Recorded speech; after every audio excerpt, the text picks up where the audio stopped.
Senior Analyst at McKinsey Intelligence Services, Stuart Ray. Hi again, Stuart. Now, I know that you've been examining these satellite images. What's happening in Mariupol? We're seeing the Russians consolidating their position in Mariupol, tidying it up, getting rid of the buildings that have been demolished and are unsafe. They're being razed to the ground now. And there's been some fresh construction, such as we're seeing on the screen here.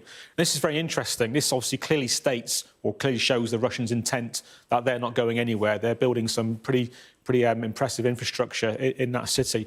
What we're seeing here on this one, I've been looking at the imagery and previous imagery to this to see the development of this facility. This looks like a kind of a warehouse facility to me, probably a logistics storage depot or what have you. And the building to the left here looks like some kind of headquarters. We've got some pretty good security fencing around there. We can see the lighting on the security fencing. And over just above the building there, we've got a separate wall or fence compound.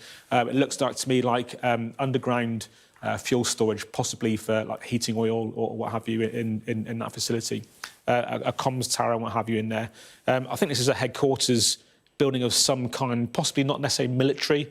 We've got the ornamental trees placed around it to make it look pleasing. So it's quite an interesting facility that they're building there in amongst residential properties. Obviously, that's causes a headache if it's going to be targeted for a military strike. Yeah, but what can we discern from it? I mean, we can see what they're building, but what does it mean?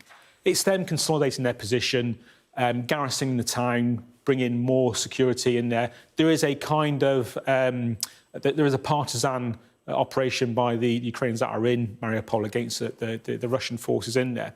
What is surprising is the security around this facility is weaker than I would expect, considering the environment they're in. I would expect, in the British Army, for an example, if we were in a place like this, we would have much more security, probably, reinforced guard posts along the fence line to actually secure that. But it's a statement of intent that the Russians aren't going anywhere and they're garrisoning the city to fully occupy it.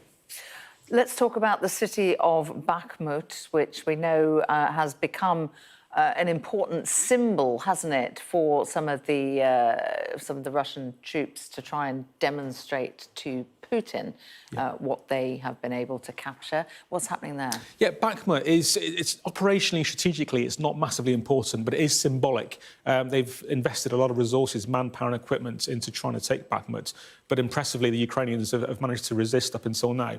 We're seeing probably an attempt to encircle the town of Bakhmut with an axis coming from the south and from the north to try and encircle it. More gains, although slight, in the south to take Bakhmut.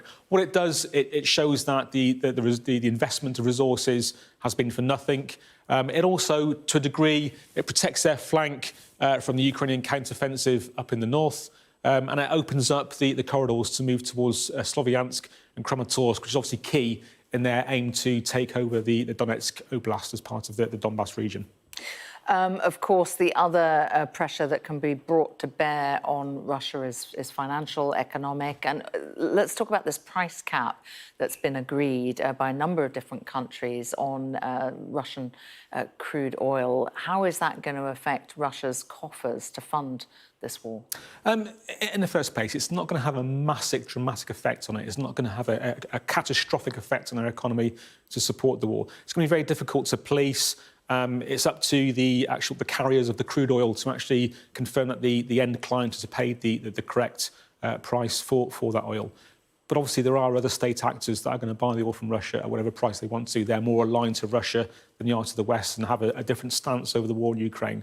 So there's going to be ways and means that Russia will still be able to get revenue from the sale of the oil, but it will have a slight impact on it, but not the catastrophic impact, I think, that was hoped. Because many of those countries had already started getting their oil from elsewhere. That's right. The usual suspects, Iran, North Korea, India, the places that, are probably having a completely different stance to the war in Ukraine than the West are.